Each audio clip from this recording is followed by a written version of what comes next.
The Colors of Photosynthesis, by Naomi Lucero, Cal Castleberg, Carlos Osil. Maria Aguilera. Nathaniel Cisneros-Ramirez. And Miranda Lucero.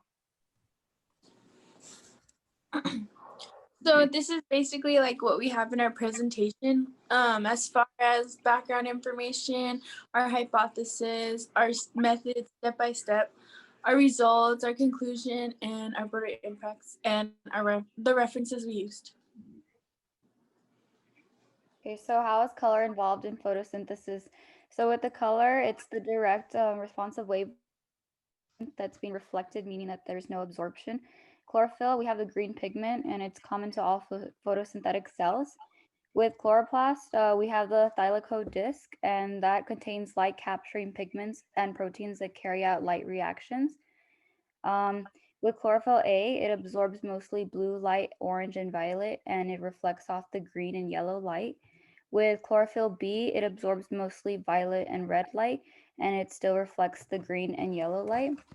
And of course, if a plant cannot absorb light, then that means that they're not able to grow. So with color or the wavelength of light being absorbed, it has a huge impact on photosynthesis because that's how a plant is able to grow and how they can create their own food. Plants appear green because of chlorophyll. Most other lights on the spectrum are very good for plant growth, such as blue, and some don't do much, such as green. Green has the least plant growth. Plant sensation to light. So the light, it acts as a messenger, giving the plant like how they're gonna be able to survive.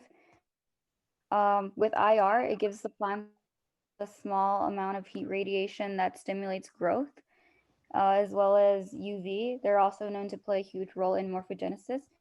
And morphogenesis is going to be the development of physical form and external structure of plants.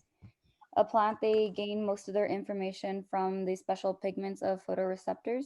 And there's 3 different types of photoreceptors, and they all are sensitive to different types of wavelengths. And with the photoreceptors, they're also, they are the cells in the retina that respond to light. Photoreceptors. There are 3 types of photoreceptors: phototropins, cryptochromes, and phytochromes. The first 2 photoreceptors are phototropins and cryptochromes, which are active in the lower range of wavelengths. Phytotropins are responsible for phototropism and the movement of chloroplast inside the cell in response to the quality of light. Cryptochromes are unique pigments that can sense the directions of light. They allow plants to alter their growth and function and can help plants track the sun. Phytochromes are most sensitive to red and far red lights. They play a role in stem elongation, avoidance of shade, flowering responses, and chlorophyll synthesis. These are the various different types of light you can find in the visible light spectrum, which we can see as humans. There's blue light, which is around 400 to 500 nanometers. And in plants, there is interaction, a high interaction between red and very red, dark red light, which is about 600 to 800 nanometers, that whole spectrum of red. And the least amount of interaction in the visible light spectrum would be green, which is around 500 to 600 nanometers. This happens because chlorophyll reflects green light, and it's reflected by most of the whole plant. So this is why we see plants the way we do. This is why they're green to us. And at the very end of the blue light spectrum, we have ultraviolet light, which is 300 to 400 nanometers, which also plays a role in plant morphogenesis. Question and hypothesis: How does the visible spectrum affect plant growth, and exposure to what wavelength will generate the most plant growth throughout photosynthesis? If a red and blue light of visible spectrum have the greatest absorption into plants, then red and blue light will be the most effective for growth. Since green is the least absorbed, it will be the least efficient for growth. So this is our methods or step-by-step of what we did in our project. And we researched about how light affects photosynthesis. And after we did our research, we were able to form a hypothesis that we could prove that was correct or incorrect. And we measured growth in 3 different plants, and that was our dependent variable. And those different plants were, seeds, lettuce, radish, and spinach. We used 6 different lights to make them grow, and we found the average of those 3 plants. And we also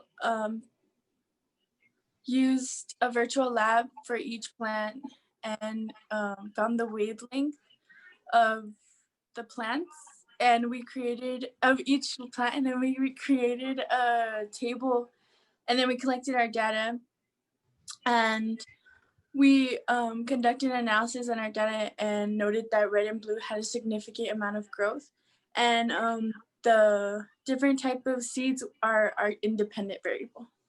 Our data supported our hypothesis because we predicted that the red and the blue light would result in the best growth due to increased absorption by the plant, while green would result in the least growth since it is the most reflected.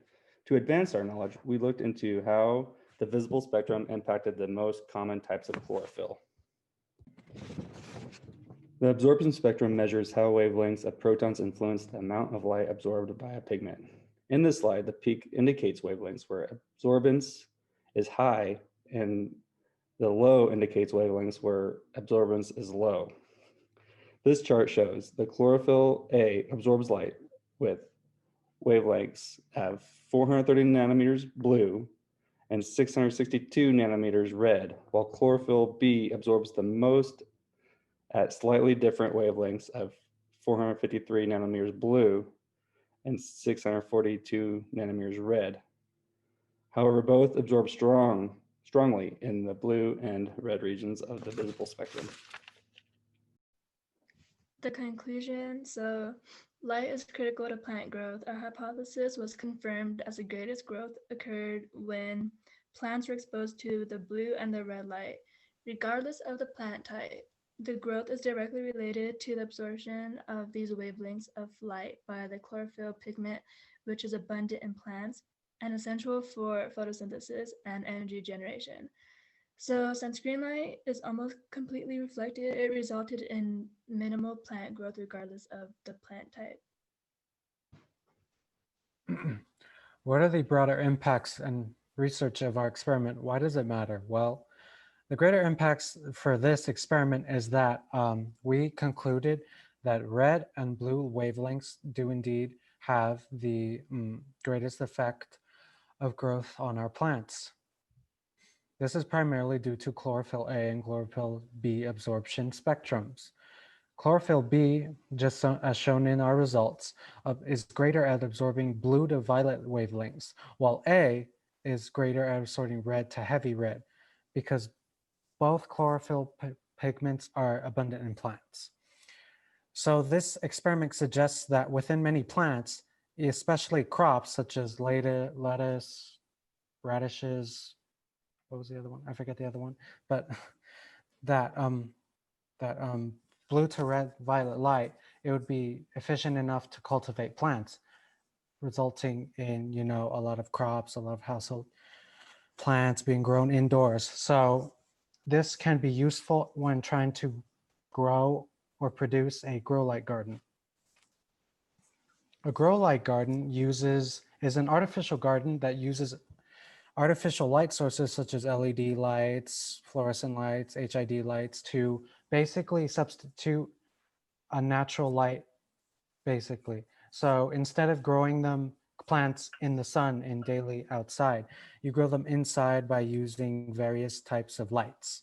Based on the results of our experiment, plants, now we know, grow greatest when exposed to red and blue light. So glow light gardens vary on the types of light you use and the types of plants you use. Every plant is different.